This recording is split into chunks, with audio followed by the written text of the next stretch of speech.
Hola amigos, historia y temática militar, todo al mismo tiempo. Voy a hablar del proyecto Hilero. Es que no sé cómo titularlo. Proyecto Hilero, primer capítulo 2, no lo sé, pero en el capítulo 3, porque vais a ver, lo que estoy haciendo es una demostración de las versiones que hay por ahí. Hay infinidad, pero estoy haciendo un pequeño muestrario. No sé si haré otra más y después ya entraré en otra. Bien, en otra quiero decir yo que pasaré al capítulo 2. Historia. Proyecto Islero cuando España quiso fabricar su propia bomba atómica, que de eso se trataba el proyecto Islero. Un informe del Estado Mayor, publicado hace 50 años, refleja la necesidad de tener su propia fuerza de disuasión nuclear. Fue el inicio oficial, entrecomillado, de la carrera nuclear española que se, que se frustró tras el golpe del Estado de Tejero. Esto no es verdad. El golpe de Tejero no influyó para nada en el proyecto Hilero. Pero quien ha escrito esto, pues dicho, pues voy a meter el golpe de Tejero ahí. No influyó absolutamente para nada. Para nada.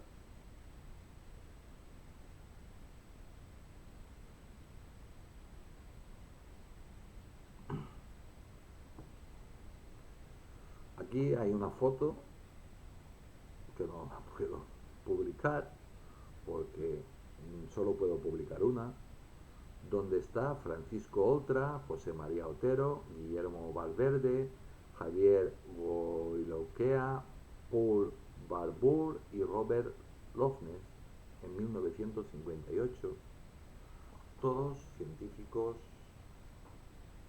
que construyeron la bomba nuclear, el reactor, primero el reactor y la bomba nuclear. De izquierda a derecha, bueno, esto está repetido, así que lo voy a quitar. Bueno, España, entrecomillado, necesita su propia fuerza de disuasión nuclear, se cierran comillas. Así de tajante se mostró en 1971 el jefe del Alto Estado Mayor, Manuel Díaz Alegría. Tenía claro que la defensa de España no debía dejarse en manos de Estados Unidos y menos de la OTAN, aunque en un futuro pudiésemos entrar en esta organización. Bien, esto tampoco es cierto, porque España en 1971 ya tenía armas nucleares, y es más, si mi memoria no me falla, también de hidrógeno. La Guardia Civil y los vecinos de Palomares ayudaron al ejército de Estados Unidos en la limpieza de la, sí, ya tenía la bomba H, de la zona tras el accidente del 17 de enero de 1966.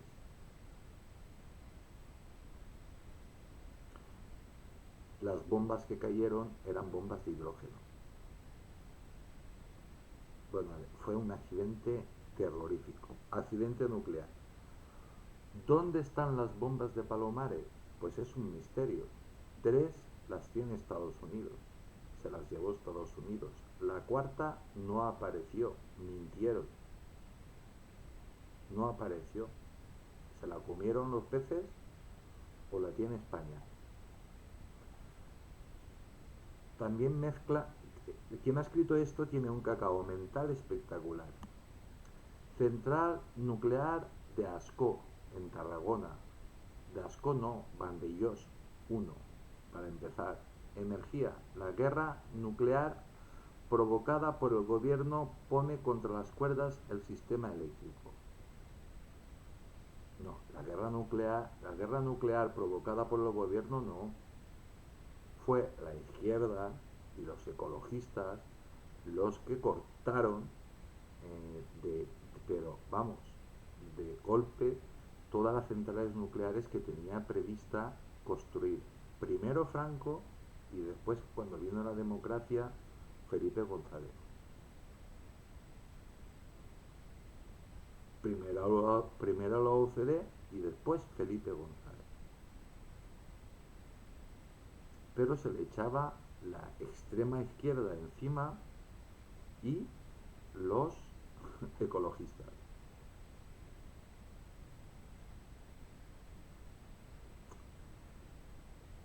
Por ello se decidió retomar el proyecto Islero, un plan para fabricar una bomba de plutonio, desarrollar sus componentes y realizar pruebas en el desierto del Sáhara. Por ahí vas más acertado. Por ahí vas más acertado. El proyecto Islero no se retomó. No se retomó porque nunca se abandonó. De hecho, en la actualidad seguimos sin saber si el proyecto Islero sigue en marcha o ha cambiado de nombre. Pero los que saben de esto, los que han estudiado en más profundidad esto, y es tu amigo, o tigre blanco o tigre negro, no recuerdo cómo te llamas, esto no lo vas a encontrar aquí porque esto está en libros, pues lo último que hay sobre estas historias, lo último que yo por lo menos vi, es que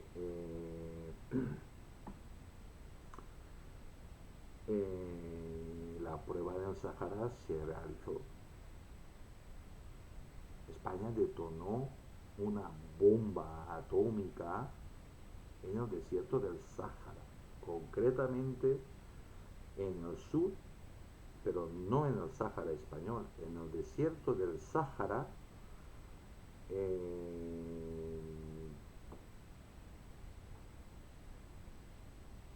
hacia, vamos, detrás del Talifet, detrás de la provincia del Talifet, detrás a unos 20-30 kilómetros, 50 kilómetros como mucho de donde viven los alawitas, la tribu del sultán de Marruecos.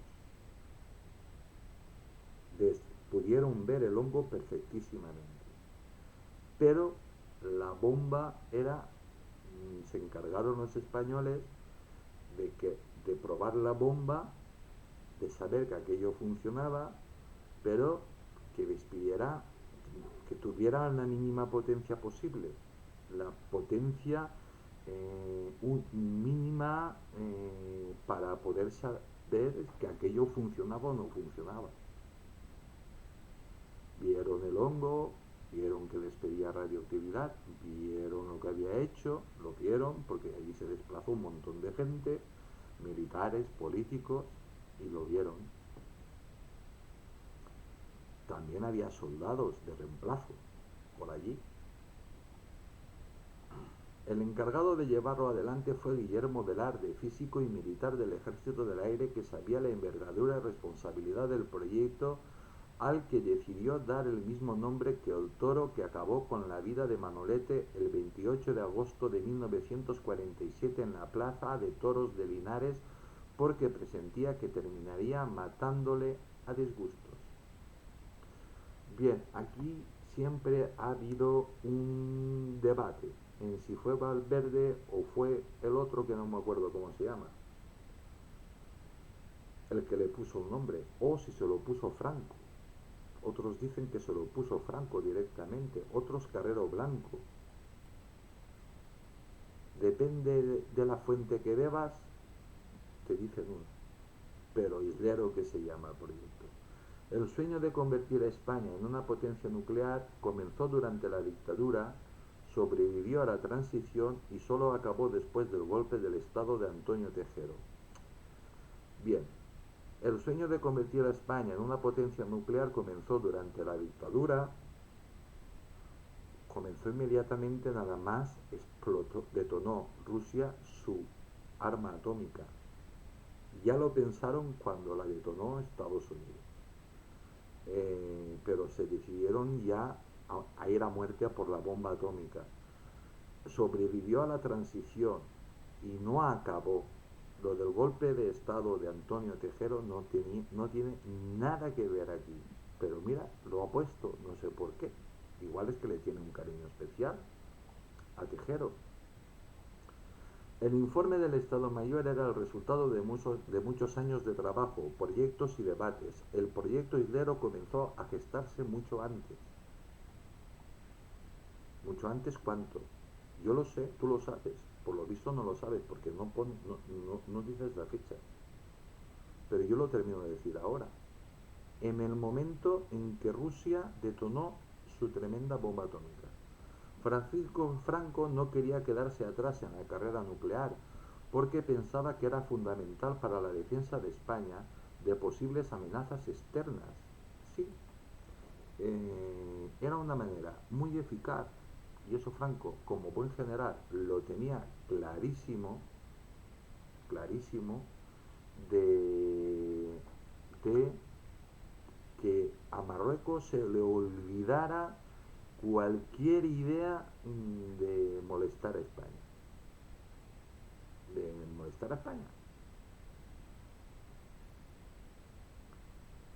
Y además también la quería para recuperar el peñón de Gibraltar.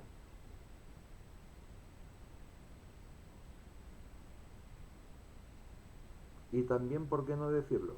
Para tener más fuerza para negociar con Estados Unidos. Hacer exactamente lo mismo que había hecho el general Charles de Gaulle. Pero Franco, que era muy listo, lo que quería era sacarle rédito y provecho a la España de Franco, que se estaba muriendo de hambre. La primera piedra se puso en 1955 con la firma de acuerdos de cooperación nuclear con Estados Unidos. Esto no es del todo cierto. Sí, en 1955 lo que se hizo fue átomos para la paz. Átomos para la paz. Pero Winston Churchill y sobre todo la Gran Bretaña estaba empeñadísima que España no tuviera la capacidad de obtener armas atómicas, entre otras cosas porque iban a tardar nada en reclamar el peñón de Gibraltar. Y una España con bombas atómicas pues no es lo mismo que una España sin bombas atómicas. ¿A que no? El 8 de diciembre de 1953, el presidente de Estados Unidos, Dwight Eisenhower, realizó un histórico discurso en la Asamblea General de las Naciones Unidas en Nueva York llamado Átomos para la Paz, en el que el dirigente norteamericano destacó las aplicaciones nucleares en la agricultura, la medicina y la generación de energía y propuso la creación de un organismo internacional de energía atómica que promoviese los usos pacíficos de la energía nuclear en beneficio de toda la humanidad. Sí, es que la energía nuclear, todos pensamos en bombas nucleares, pero energía, mirad, ¿qué lleva energía nuclear y radioactividad? Los rayos X. Cuando vas a hacerte un TAC, cuando vas a hacerte una radiografía, cuando te meten en la resonancia magnética, la mayoría de aparatos de estos que valen un dineral eh, modernos, todos desprenden radioactividad. Te vas con tu dosis de radioactividad. ¿Por qué creéis que las personas que te hacen radiografías, los radiólogos y cosas de estas, cuando conectan los aparatos, están en un cuarto aparte? ¿Sabéis por qué están en un cuarto aparte? Porque ese cuarto tiene un dedo de plomo. Y antes cuando salían con una especie de delantal eh, que era de plomo, pesaba aquello un montón. Como yo tengo 61 años y me he pasado la vida en hospitales, pues a lo mejor, y pregunto, soy curioso. Bien, el proyecto Slero pretendía lograr la construcción de una bomba nuclear nacional. Eso es verdad. En diciembre de 1958 se produjo la inauguración del Centro de Energía Nuclear Juan Vigón, ubicado en Moncloa, Madrid, donde se instaló el primer reactor nuclear. No, se instaló en... No, amigo, no. Se instaló en la Complutense. En la Complutense. Vamos a ver, los políticos, da igual que sean eh, de un régimen dictatorial, que no. Pero ellos, ¿tú crees que se van a meter un reactor nuclear en su casa? No, hombre, no. No son tan imbéciles. Hombre, no. Lo metieron en un sitio tremendamente discreto, más fácil de disimular. ¿Cómo vas a disimular tú que... ¿Cómo vas a... Vamos a ver. ¿Qué excusas vas a dar tú para que en el complejo de la Moncloa, en la Moncloa, todos los días te vayan técnicos a trabajar, científicos a trabajar? ¿Cuánto tiempo va a tardar la CIA en darse cuenta? ¿3 minutos? ¿Cuánto tiempo se va a tardar la CIA en darse cuenta cuando vea lo que son las cajas que estáis descargando y el material que estáis descargando? El sitio más adecuado y más impensable era la universidad. No es raro, más si te vas a la Universidad de Ciencias, que se hacen un montón de experimentos y que necesitan un montón de material, pues instalarlo allí. Allí no es raro que vayan los profesores de matemáticas, de ciencias, de ciencias de físicos cuánticos, de física,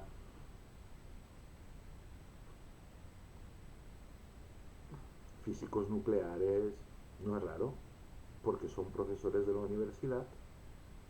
¿Y dónde están esos profesores? En la Facultad de Ciencias. Pues lo lógico, bueno, de lógico no tiene nada. Es instalarlo en los sótanos, en el sótano más profundo que tengan. Y después que esté bien vigilado, y como era una dictadura, entonces era ordeno y mando, pues a ti te dicen que de ahí para abajo tú no puedes bajar y tú ya ni preguntas ni te molestas. No te vas a acercar ni de casualidad.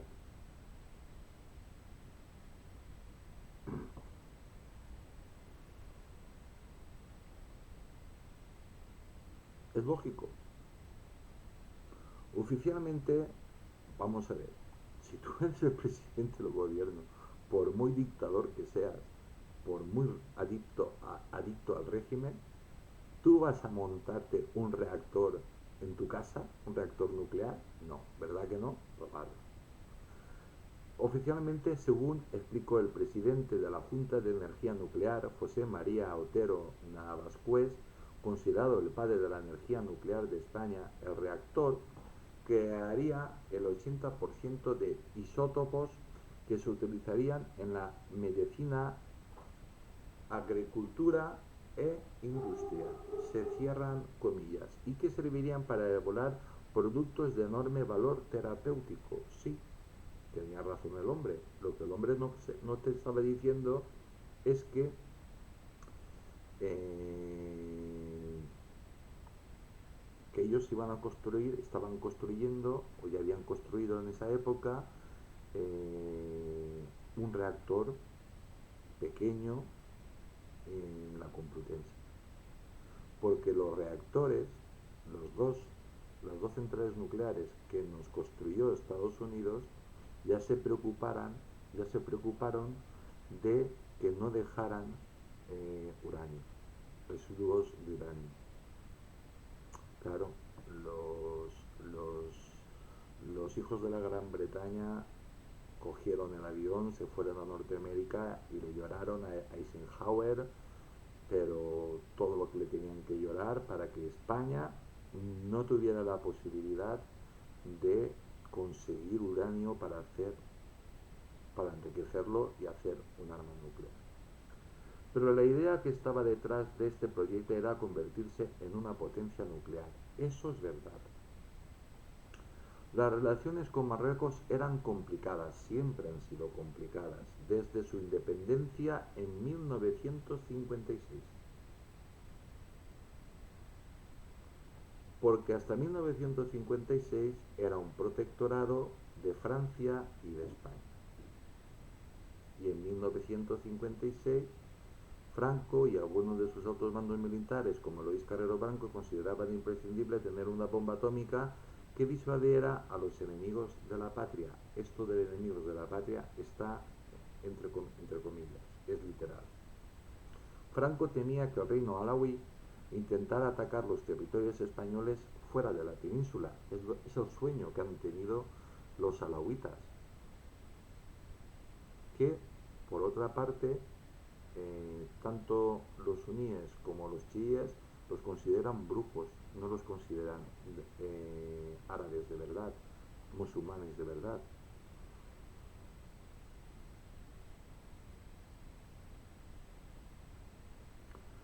Por ello, en 1963 encomendaron a Guillermo Valverde la puesta en marcha en secreto del proyecto Islero.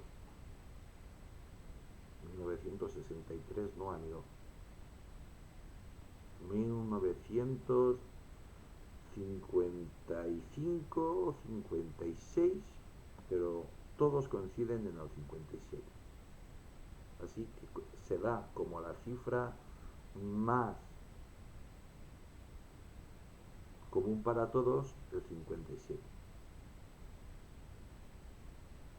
Este catedrático de física nuclear y comandante del Ejército del Aire con estudios en física nuclear en Estados Unidos tenía dos claros objetivos: construir una bomba y un reactor nuclear. No, este ha oído algo, este ha oído algo y quien ha escrito ha oído algo, ha leído algo por ahí y ha escrito esto. Pero está muy perdido el hombre que ha escrito esto, o la mujer que ha escrito esto, no tengo ni puñetera idea quién es. Vamos a ver, Valverde trabajaba en el proyecto, sí, era un gran físico nuclear, de los buenos que había, tan bueno que trabajaba en el proyecto nuclear de Estados Unidos. Eso sí, era miembro del régimen. Por lo tanto, para Estados Unidos era muy normal que este señor estuviera permanentemente arriba y abajo entre Estados Unidos y España. Pero había otra persona, que no me acuerdo ahora su nombre, que era el mayor experto en física nuclear que había en España, igual o superior a este. Ese es el que montó, y ese era el director del proyecto Islero. Este no podía ser el director del proyecto Islero por una razón muy sencilla, porque la mayoría de su tiempo estaba en Estados Unidos trabajando en el proyecto nuclear de Estados Unidos. El señor Valverde apostó por la fabricación de una bomba de plutonio y no de uranio, porque entre otras cuestiones su enriquecimiento comportaba unos costes muy elevados, y una central normal y corriente como las que tenemos en España, los residuos que dejan son de uranio, no de plutonio. Porque nosotros tenemos centrales nucleares que producen un montón de electricidad y un montón de energía, pero no tenemos centrales nucleares de estas que producen un montón, pero un montón, una barbaridad, que esas van con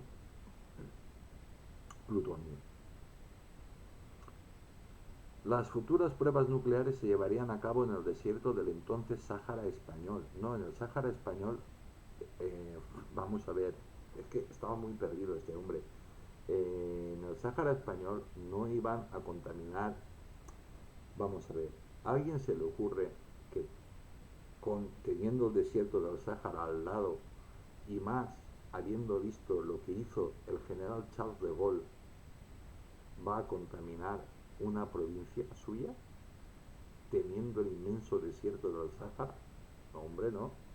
Tú te entras 50 o 100 kilómetros hacia adentro y después tiras hacia la mitad del desierto y allí detonan la bomba.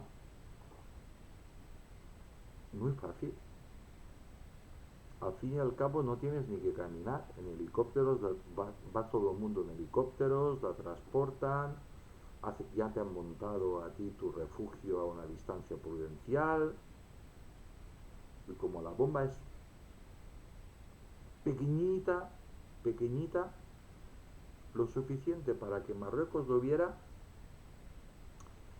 y lo suficiente, si no lo vieron no es porque no quisieron. Igual pensaron que era francesa.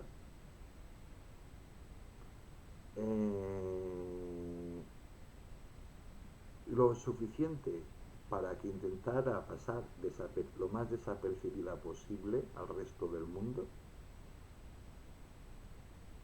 A Francia no le pasó desapercibida porque Francia estaba en su protectorado o colonia o provincia en el entonces de Argelia.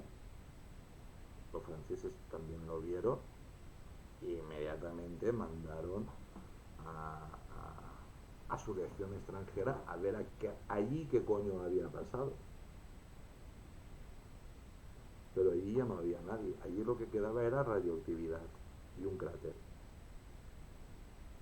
que despedía muchísima radioactividad. Allí habían detonado un artefacto nuclear. ¿Quién? No lo sabía. Lo primero que había que hacer era saber si España era capaz de desarrollar un arma sin levantar sospechas de la comunidad internacional. Sí, señor. Estaban ante un reto prácticamente imposible, pero el incidente de Palomar... No, ¡uy! ¡Uy, Dios mío, qué salto! ¡Qué salto! ¡Qué salto! ¡Qué salto! ¡Qué salto! ¡Qué salto! ¡Qué salto! ¡Qué salto! Bueno, yo lo voy a leer tal como está para que veáis las versiones que hay y ya está. Bueno, ha dado un salto tremendo. Estaban ante un reto prácticamente imposible, pero el incidente de Palomares lo cambió todo. La Guerra Fría obligaba a Estados Unidos a vigilar de cerca los movimientos de Rusia con vuelos diarios desde Estados Unidos hasta el Mar Negro para vigilar los movimientos de la zona. Lo mismo hacía Rusia.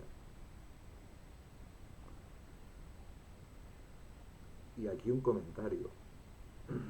Rusia no está atrasada tecnológicamente. Lo que pasa es que la tecnología rusa es diferente a la de Estados Unidos. Y aquí os voy a poner un ejemplo.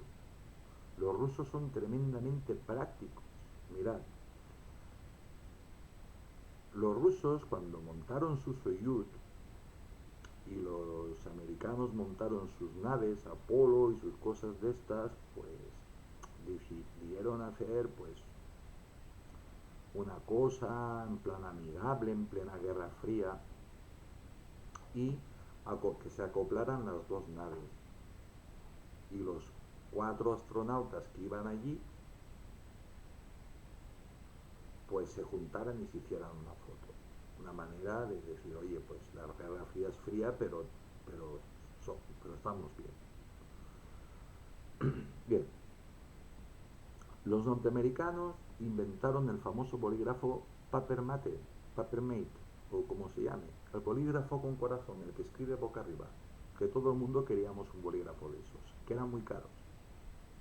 Pues eso lo inventó la NASA para que los astronautas pudieran escribir, porque como no hay gravedad, pudieran escribir. La cápsula donde iban los astronautas norteamericanos llevaba oxígeno puro, 7 atmósferas, una cosa así, una barbaridad.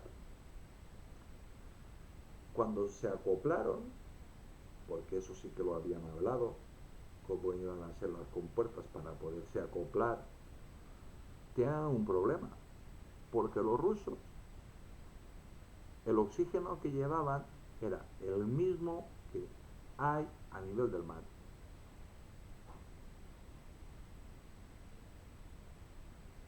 ¿Sí?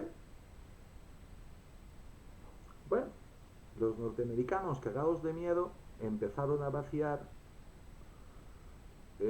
poco a poco el oxígeno hasta que se quedó también a nivel del mar. Así que echaron un montón de oxígeno al espacio. Al final hubo problemas para abrir la escotilla, las compuertas, y se abrieron y entraron los norteamericanos, se saludaron, se abrazaron, oye, qué alegría, qué alboroto. Se dieron cuenta de que los rusos, colgadito de un hilito, en vez de tener un papel mate, tenían un lápiz. Hacía exactamente la misma función que el bolígrafo. Más prácticos, ¿no? Y muchísimo más barato. Y muchísimo más barato. Tan barato que la NASA después lo copió. Empezaron a utilizar lápices. Sí, llevaban el papel mate, pero más práctico el lápiz. Ya digo yo que la tecnología no es que sea mejor ni peor una o la otra, son diferentes. Porque yo, el primer reportaje que hice, el primero de todos, empecé por el principio. Esto quien lo empezó fueron los nazis. Y es más, no se sabe con exactitud si los nazis consiguieron la bomba atómica o no. Lo que no tuvieron fue tiempo de echarla, porque ya habían perdido la guerra. Se sabe que hay sitios que hay una radioactividad impresionante. Por lo tanto, allí hubo material radioactivo. Si se construyó la bomba atómica, ¿dónde está? Esa es la gran pregunta. Pero por lo visto, tanto los rusos como los norteamericanos sí que tienen interés en saber dónde está, pero no tienen demasiado interés en hurgar. Porque fijaos lo avanzado que estaban, que fue llevarse a los científicos nazis, todos de la SS, tanto Estados Unidos como Rusia, que en 4 días se construyeron la bomba atómica. Eso quiere decir que ya la tenían.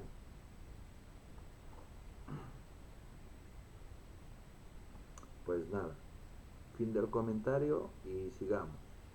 La Guerra Fría obligaba a Estados Unidos a vigilar de cerca los movimientos de Rusia con vuelos diarios de Estados Unidos. Estamos en lo de Palomares, con vuelos diarios desde Estados Unidos hasta el Mar Negro para vigilar los movimientos de la zona.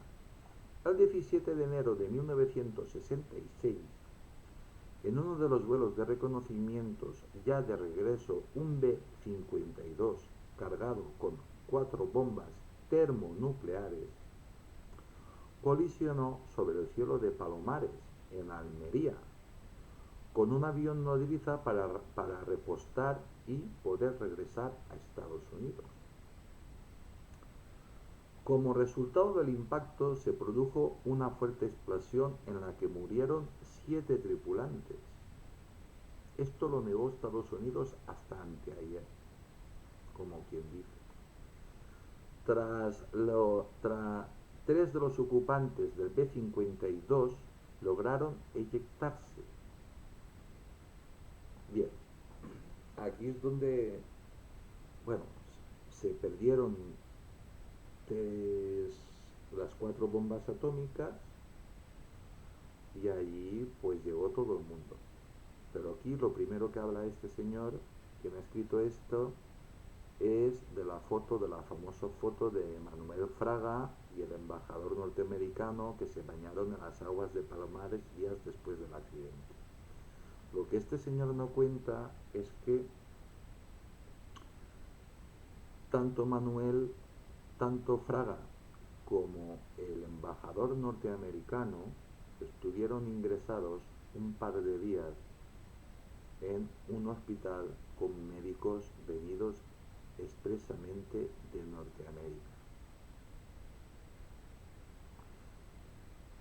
Durante esa semana recibieron tratamiento, pero tratamientos y vacunas y pastillas de yodo, pero a tope, a tope.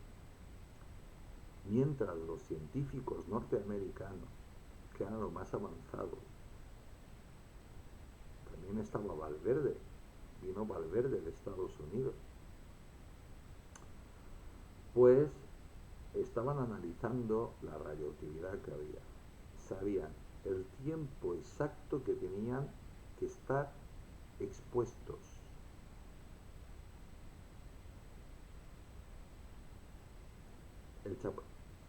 Lo que estuvieron dentro del agua es lo que hay grabado. Se meten en el agua, se dan un chapuzón, inmediatamente sonríen para la foto, pero cuando están sonriendo ya están saliendo. Salen, se secan, inmediatamente lo suben a un coche y cuando ya están fuera de las cámaras son subidos a una ambulancia no española, norteamericana, que estaba allí preparada, camuflada, donde recibieron un montón de pastillas y más inyecciones y más tratamientos y estuvieron ingresados 15 días. Unos dicen que una semana, otros que 2, recibiendo tratamiento, pero dosis de elefante antirradioactividad.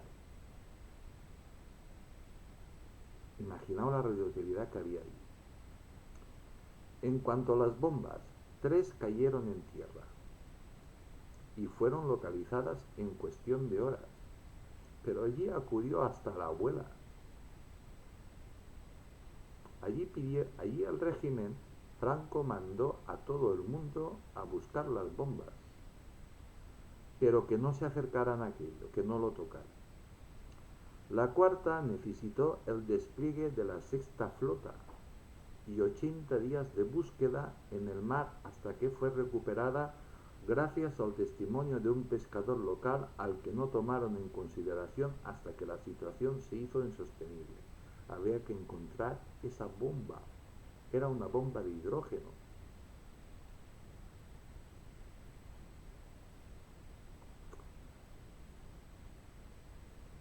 Pero no la encontraron. Dijeron que sí. ¿Qué cargaron? No lo sé. Pero la bomba atómica no. La bomba atómica de hidrógeno no. En plena Guerra Fría, España fue el centro de atención internacional. Mirad lo que se desplazó. Más de 300 buques de la Armada norteamericana se desplazaron hasta la zona. También hubo submarinos rusos, franceses, ingleses. Todo el mundo que tenía submarinos mandó sus submarinos. Y quien no, allá estaban los barcos rusos mirando. Barcos pesqueros, que de pesqueros tenían poco, de espías, de todo el mundo, al acecho para tratar de hacerse con alguna de las bombas y así poder conocer todos los secretos de sus enemigos. Pero esa bomba se la llevó el régimen. Por suerte las bombas no explotaron, pero sí emitieron radiación que hizo necesaria la eliminación de cientos de toneladas de tierra y el pago de millonarias indemnizaciones a los agricultores locales que no pueden cultivar nada. Porque es verdad que se llevaron 1,5 metros de tierra. Imagina la contaminación cómo fue. 1,5 metros de tierra. Si pasáis por Palomares, al lado pegadito a la carretera, hay una valla inmensa de varios kilómetros de ancho, no sé cuánto tendrá, de varios kilómetros, con el símbolo internacional de la radioactividad. Porque los norteamericanos pues hicieron lo de siempre. Hicieron el paripé. Es verdad que se llevaron cientos de toneladas de tierra, pero no se la llevaron toda. Por lo tanto, si quieres lo limpia, si lo quieres tener limpio, porque aquello despide radioactividad impresionante. Al ladito de la carretera está.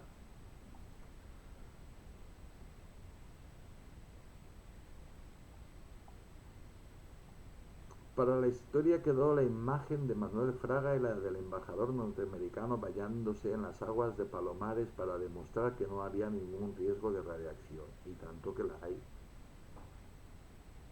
En la actualidad, tú te metes en las aguas esas y sigue, los contadores siguen gritando, que digo yo. No es que pitan, es que gritan. Se quedan a fuego. Esta maniobra publicitaria fue a la vez una forma de distracción aprovechada por Guillermo Velarde, esto es verdad, para recoger muestras de las 4 bombas termonucleares. De las 4 no, de las 3. De la otra tuvo tiempo más que suficiente para estudiar. Una de 5 kilotones cada uno. Eso hubiera podido destruir media España, por no decir toda.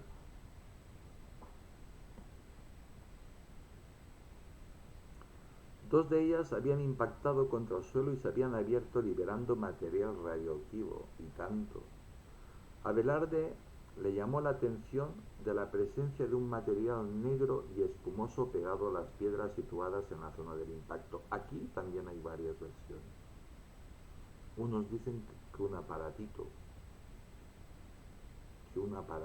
que desprendiera algo, posiblemente. Pero por lo visto era una cajita, no muy grande. Lo que la versión más aceptada, que era más o menos entre un mechero y un paquete de tabaco. Después de su estudio, logró averiguar que se trataba de un mecanismo que multiplicaba la potencia de las bombas porque las convertía en termonucleares. Bien, pues España ya tenía su bomba nuclear. Ahora me estoy confundiendo de uranio de plutonio, y su bomba H. La construyó inmediatamente, porque sabiendo construir una bomba nuclear es el mismo procedimiento, pero colocándole eso y 2 cosas más. Este mecanismo, que lleva el nombre de Ulam Teller en honor a sus descubridores, era uno de los secretos mejor guardados de Estados Unidos. Pero la pericia, análisis y capacidad estudio de Valverde le llevó a conocer la clave de las armas norteamericanas más destructivas. Hombre, es que Valverde precisamente despertaba poca sospecha, porque él trabajaba en el proyecto nuclear norteamericano.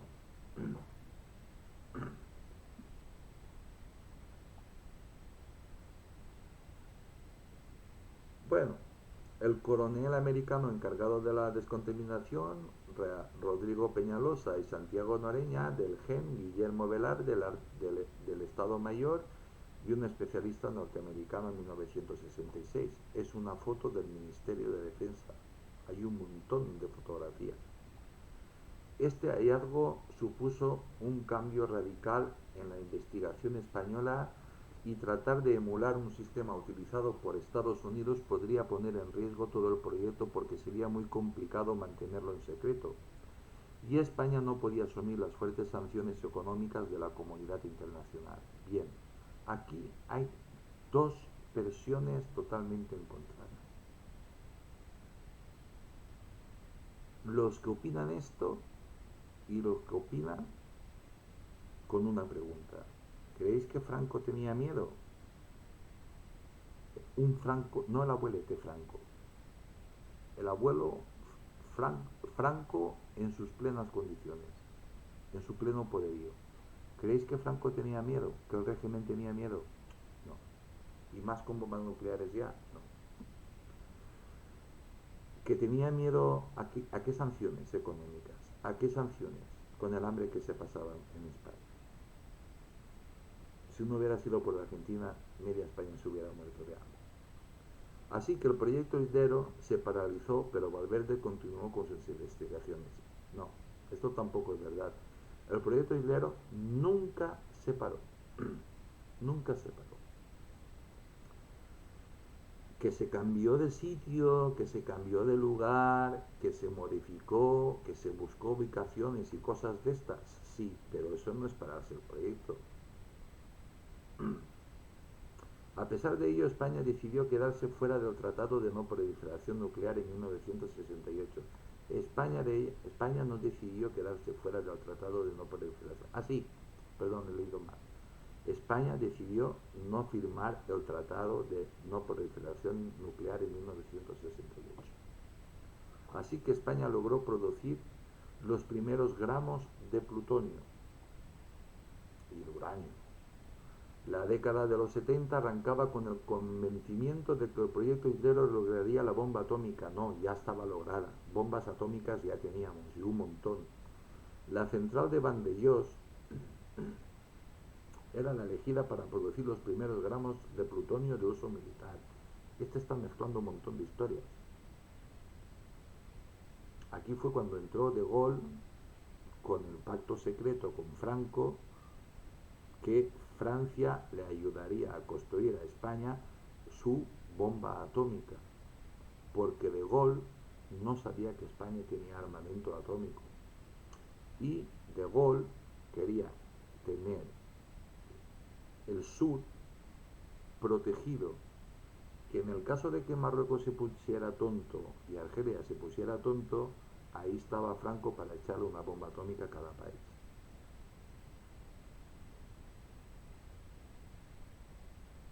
Así que con dinero de Francia, De Gaulle, el general Charles de Gaulle, mi admiradísimo Charles de Gaulle, pues puso un montón de dinero y construyó Vandellós 1. Y cuando terminó de ser útil, de hacer su trabajo, qué casualidad, se incendió.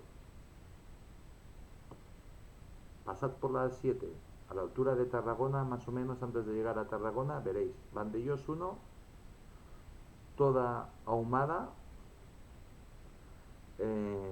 pero que no pasó nada, simplemente se borraron las huellas, y Vandellós 2. De hecho, el plan de hacer pruebas en el Sáhara no había cambiado. Y aquí sigue mezclando cosas. Asesinato de Carrero Blanco. Luis Carrero Blanco era uno de los principales validadores del proyecto y llegó a la presidencia del gobierno el 9 de junio de 1973. De hecho, Luis Carrero Blanco, el almirante Carrero Blanco, era como un hijo para Franco. Él lo describía así y lo describió en varias ocasiones, como el hijo que no tuvo. Había hecho la guerra con él, fiel a más no poder, y llegó a la presidencia de gobierno en 1973, ya en aquella época Franco viejo y decrépito. La carrera nuclear parecía imparable y la CIA llegó a alertar en sus informes de que España era el único país europeo que merece atención como posible proliferador. Bien, la CIA sabía que en España pasaba algo, porque entre otras cosas tenían detectores de radioactividad. Y había radioactividad por todas partes. Vamos a ver, radioactividad de esta que no te mata.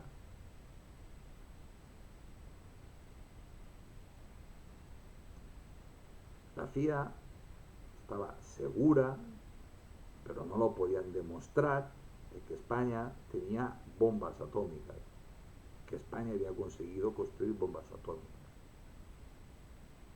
El problema que tenía la CIA es que no había manera humana de encontrar la bomba atómica y nadie soltaba prenda, nadie decía nada.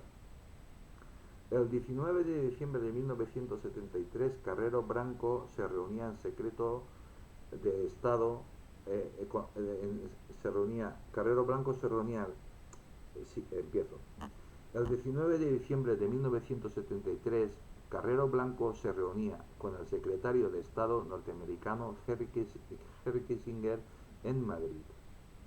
La reunión era de vital importancia para los norteamericanos, muy preocupados por el futuro político de nuestro país, estratégico por su acceso al Mediterráneo y por las bases militares. Bien,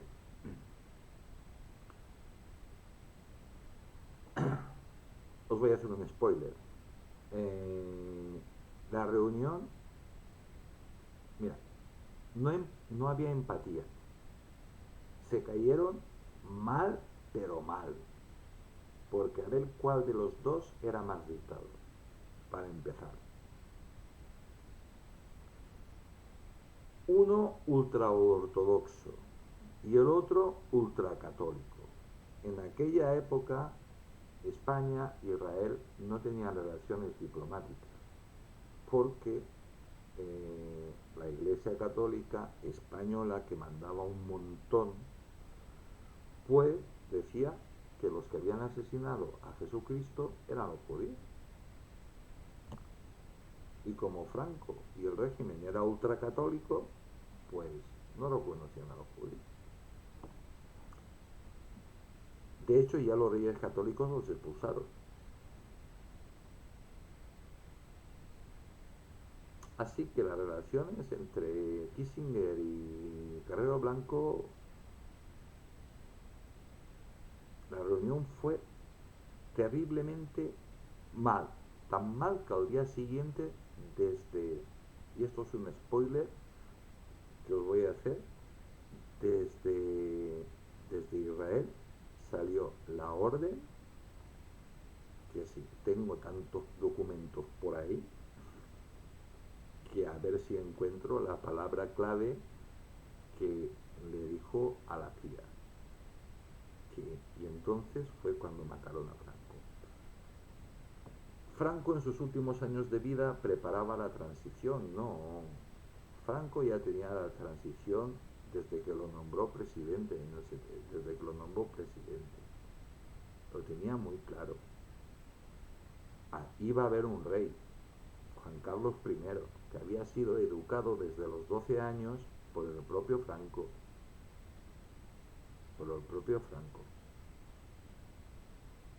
Pero el régimen no se iba a desmontar, el movimiento no se iba a desmontar. Iba a haber un rey absoluto y encima iba a tener un válido, Carrero Blanco. Es decir, el presidente del gobierno iba a seguir siendo Carrero Blanco por cojones. Y si el rey se desviaba, pues ya sabía lo que le tocaba. Tenía un hijo, así que podían prescindir de él. Solo tenéis que mirar, y esto lo he dicho yo en muchos reportajes, tenéis que mirar la cara de miedo, pero de miedo por no decir de terror, que hace Juan Carlos I, el rey, y la reina Doña Sofía. los 10-15 primeros años de su reinado. Los quería matar la derecha, los quería matar la extrema derecha, los quería matar la izquierda, los quería matar la extrema izquierda, los quería asesinar parte de los militares, los quería asesinar la ETA. ¿Había alguien que no quería asesinar? Le llamaban Juan Carlos I el Breve. En las casas de apuestas de Londres se hacían apuestas de qué día lo iban a matar, o por la mañana o por la tarde, o se lo iban a matar hoy. Estados Unidos veía con buenos ojos la elección de Juan Carlos de Borbón como nuevo rey. Eso posiblemente le ayudó un montón a que no lo matara, porque la CIA directamente y parte del servicio secreto norteamericano, como no se fiaban del servicio secreto de España, empezó a proteger al rey. Si no, el rey no hubiera sobrevivido. Pero la reunión con Carrero Blanco no fue todo lo bien que esperaba el dirigente americano. Al día siguiente un coche bomba de ETA no tiene ni puta idea. Perdón por la expresión, no tiene ni idea. Bien, la calle de Madrid, no recuerdo cómo se llama, pero yo he estado en esa calle, donde estaba la embajada, no sé si seguirá allí aún, la embajada de Estados Unidos. La calle es estrecha. Carrero Blanco era de ideas. Él se levantaba, se arreglaba, se ponía su uniforme de almirante, salía a la puerta acompañado de su mujer, se daban 2 besos y él se iba directamente a misa. Oía misa y siempre hacía el mismo recorrido. Siempre él era un hombre de ideas. No cambiaba el trayecto como se hace ahora. Él iba directo, él siempre por el mismo sitio. Y aparte era de una puntualidad exquisita. Bien, durante el tiempo que se necesitó, pues etarras se encargaron de a pico y pala, es lo único que hizo la ETA, pico y pala, cavar un inmenso túnel, muy largo. A menos de 3 metros la pared de la embajada de Estados Unidos. Vosotros pensad, ¿vosotros creéis que en plena Guerra Fría las paredes, los muros de la embajada de Estados Unidos no estarían repletas de sensores, de todo tipo de sensores, incluidos sismógrafos tremendamente sensibles, los más sensibles que hubiera, por si te cavaban un túnel o algo, y cámaras, y micrófonos, y de todo? ¿Vosotros qué creéis? Que sí, ¿no? ¿Creéis vosotros de que la CIA no escuchó ni un ruidito? Bien. Spoiler que os voy a hacer.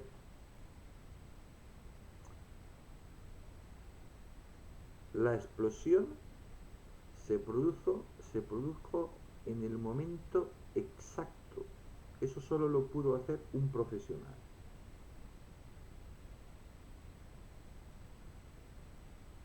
La explosión fue tan fuerte que lanzó el coche a 30 metros de altura y cayó dentro de un convento que había en la acera de enfrente. Hubiera que podido caer dentro de la embajada. Pero hasta eso estaba previsto, que cayera hacia el otro lado, hacia el lado contrario de donde estaba la embajada, en el convento. A las 2 horas, A las 2 horas, Franco ya tenía sobre su mesa un informe militar donde, de la Guardia Civil, donde le explicaban con toda seguridad qué tipo de explosivo era. Que aquello era un explosivo militar. Le dijeron el nombre del explosivo, de dónde provenía el explosivo y que entre ese explosivo habían mezclado 2 o 3 cartuchos de dinamita como mucho.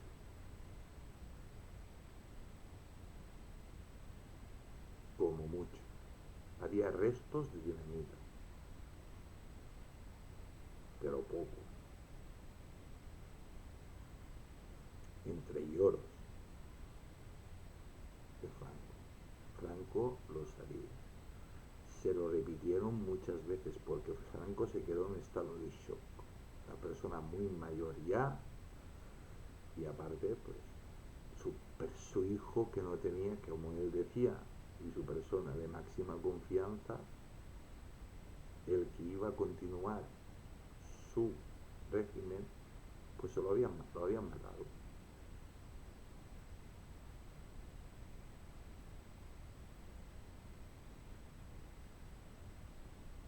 A partir de ahí murieron o desaparecieron muchos miembros de la CIA. Tantos, tantos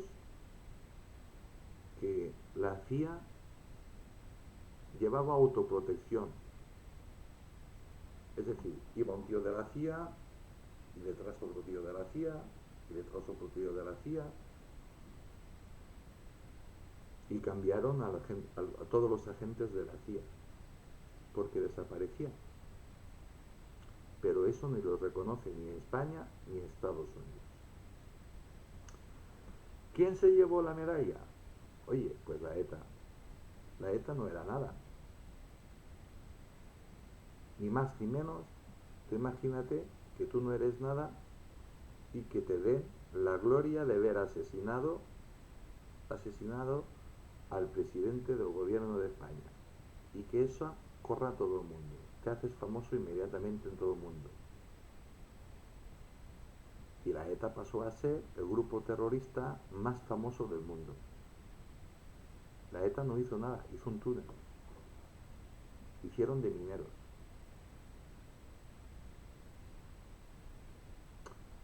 La muerte del presidente no logró parar el proyecto Hilero. El proyecto Hilero siguió.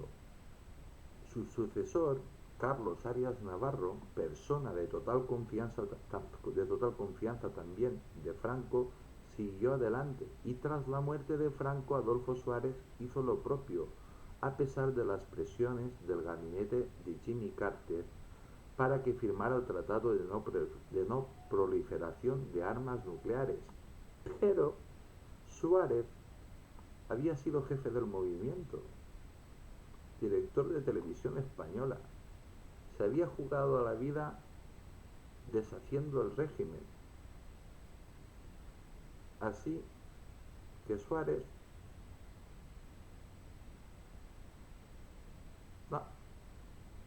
no hizo ni puñetero caso a Jimmy Carter.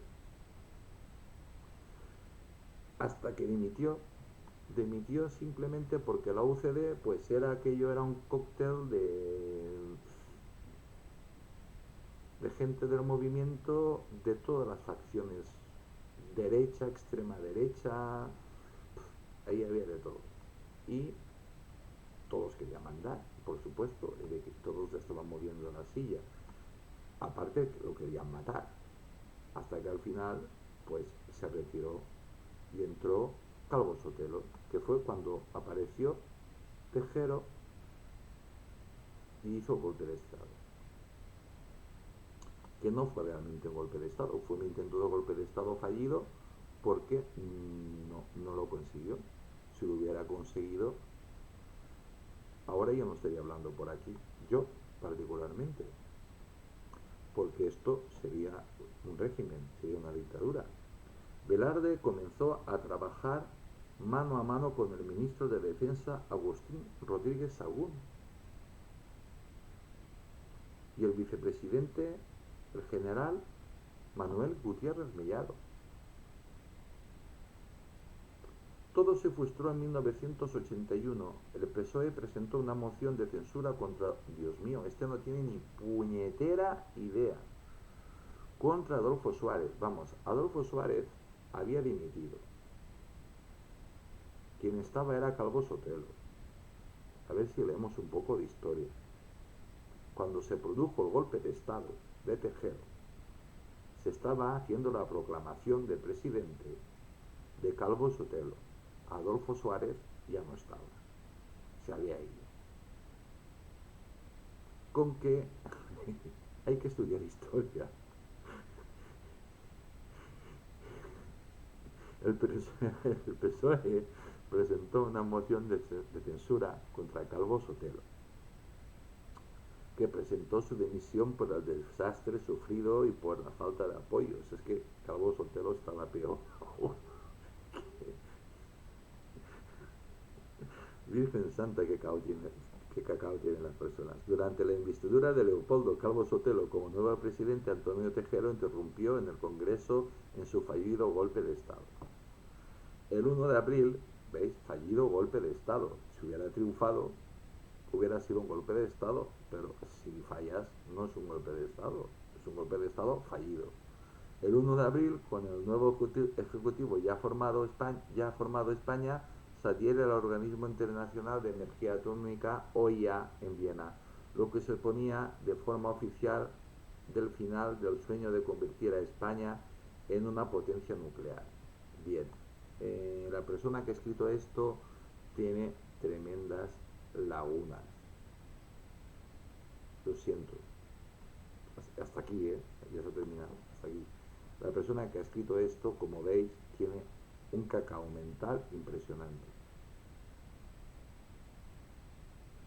Un cacao impresionante. Le obligaron a Felipe González, Jimmy Carter le obligó a firmar el Tratado de No Proliferación de Armas Atómicas. Pero, ¿creéis vosotros que España dejó el proyecto hilero o continuó? Esa es la pregunta que os dejo. ¿Vosotros qué creéis? ¿Que los españoles le hicieron caso a Jimmy Carter o siguieron a su bola? ¿O siguieron a su bola? Porque se sabe que años después se probaron armas nucleares en el atolón francesa, en el atolón que tiene Francia en el atolón francés, armas francesas ya más modernas, y entonces fue cuando España sorprendió a Francia, cuando sacó sus armas nucleares fabricadas por España. Las armas nucleares fabricadas gracias a Charles de Gaulle y armas nucleares y bombas nucleares y bombas H que Francia no tenía.